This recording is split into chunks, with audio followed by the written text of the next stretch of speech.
le chef du gouvernement Ousmane Sonko excellent mesdames messieurs mu ngi noonu tout de blanc vêtu mu ngi noonu voilà comme à l'accoutumée Miss Antine colin bi gis nañ ko dama solo en tenue traditionnelle qui contraste un peu ak li ñeneen ñu solo mais bon. dafa baax na day gën a taaral xew mi rek. Merci beaucoup.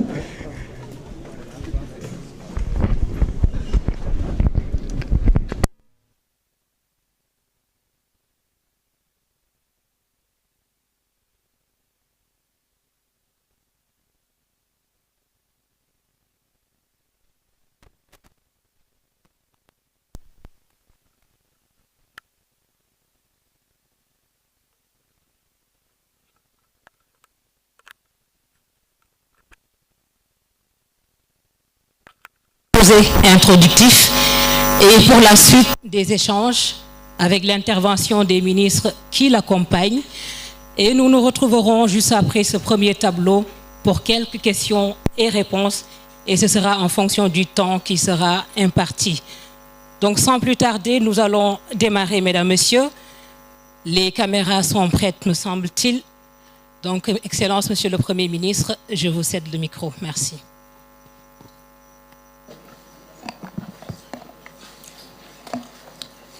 Merci beaucoup.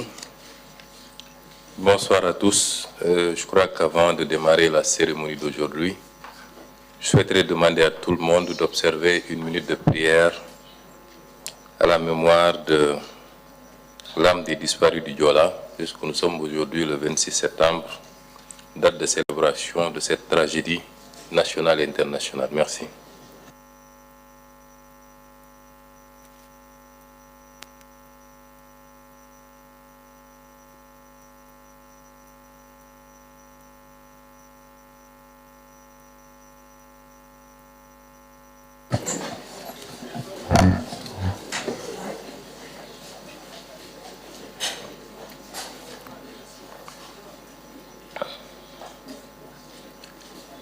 Mesdames, Messieurs les représentants des organes de la presse nationale, africaine et internationale, Messieurs les ministres, chers concitoyens qui nous suivez à travers les transmissions en direct, je m'honore d'ouvrir cette séance de présentation de l'état des lieux de notre nation, tout au moins en ce qui concerne la santé financière et budgétaire. Nous allons l'organiser en 2 à 3 étapes. Après mon propos introductif, M. Abdourahmane Sarr, ministre de l'économie et du plan, présentera le détail en version française de la situation. Ensuite, M. Ousmane Diagne, ministre de la Justice, garde des Sceaux, apportera quelques précisions avant mes propos de clôture de cette partie en français. Et nous reprendrons le même exercice en langue nationale Wolof, avec cette fois-ci M. Al-Amin Lo, ministre secrétaire général du gouvernement, qui présentera la situation technique. mbokk yi gannaaw bi ñu nuyoo ñëpp leen ziar di jaajëfal suñu mbokk taskati xabaar yi di nuyu kilifa yi fi teew yëpp ministres yi ak directeurs yi tey dañoo woote woon ndaje bi ngir faram fàcce rek li nga xam ne moom la Sénégal yëpp di xaar moom la suñuy am di jàmm ci àdduna yëpp di xaar mooy lan lañ fi fekk gannaaw bi yàlla dénkee réew mi son excellence le président Bassirou Diomaye Faye ñi fi newoon jóge fi ci niñ koy doxalee nag ñetti pàcc la mooy dinaa ubbi waxtaan bi su ma paree dinaa jox Abdourahmane Sarr nga xam ne moo yor lépp lu jëm ci koom-koom mu waxtaan gu xóot ci liñ fi fekk gannaaw sa monsieur Ousmane Diagne nga xam ne mooy ministre bu yor lépp lu jëm ci wàllu justice ak àtte dina ci àddu ma doog a jëlaat kàddu gi tëj waxtaan wi loolu mooy bu dee ci wàllu français bu dee ci wàllu wolof nag Al Amin Lo mi nga xam ne mooy ministre secrétaire général du gouvernement mooy jottali li nga xam ne moom la Abdourahmane Sarr def ci kàllaama nasaraan. Mesdames et messieurs les représentants des organes de la presse nationale, africaine et internationale, le 2 avril 2024, le président de la République, son Excellence Bassirou Diomaye Diakhar Faye, a prêté serment avec l'engagement d'une transformation systémique de notre pays pour un Sénégal souverain, juste et prospère.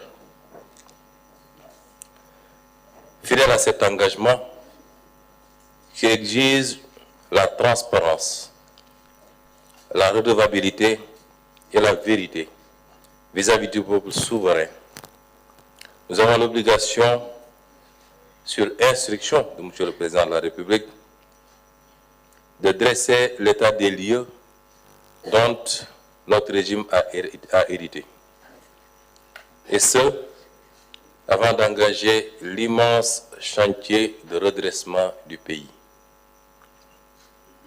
C'est pourquoi des audits ont été menés sur la gestion des deniers publics, allant des finances publiques, du foncier, du patrimoine bâti à la gestion des agences et des sociétés publiques. Les constats de ces audits font ressortir de la gabegie dans les dépenses, tant dans leur choix et leur qualité que dans leur effectivité et impact. Cette situation a induit des dérapages dans la gestion des finances publiques, favorisés par une mauvaise gouvernance, se manifestant notamment par la corruption, la concussion, les détournements de fonds et l'accaparement de biens publics par des privés dans tous les domaines. Deux thématiques seront abordées au cours du présent point de presse. C'est une option. Nous ne pouvons pas dresser en un seul point de presse tout l'état des lieux, au risque d'ailleurs de diluer les aspects les plus importants dans les aspects qui ne relèvent que de l'anecdote.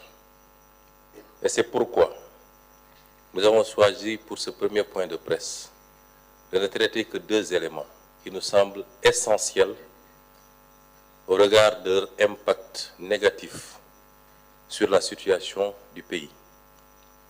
Ces deux points sont d'abord la situation de référence des finances publiques et les actions vigoureuses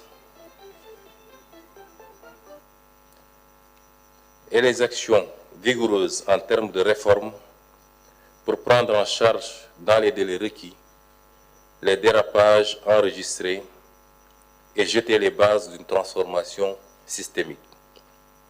C'est un premier point qui est important. Le dressage de la situation de référence des finances publiques, mais pas seulement. Les actions vigoureuses en termes de réforme pour prendre en charge dans les délais requis les dérapages enregistrés et jeter les bases d'une transformation systémique. Le second point a trait à la reddition des comptes qui est la conséquence immédiate du constat des actes de mauvaise gouvernance financière. Je voudrais préciser ici que nous n'aborderons que la reddition des comptes se rapportant aux actes graves qui ont été posés relativement au premier point, notamment la situation financière. Dans les jours à venir, les différents ministres et directeurs généraux auront à revenir au devant de la presse pour développer les autres aspects liées justement à cette édition des comptes. Voilà les 2 points qui seront abordés. Sans plus tarder, je vais laisser à M. Abdourahmane Diouf, Abdourahmane Sarr, le soin de vous présenter la situation de référence des finances publiques. Merci.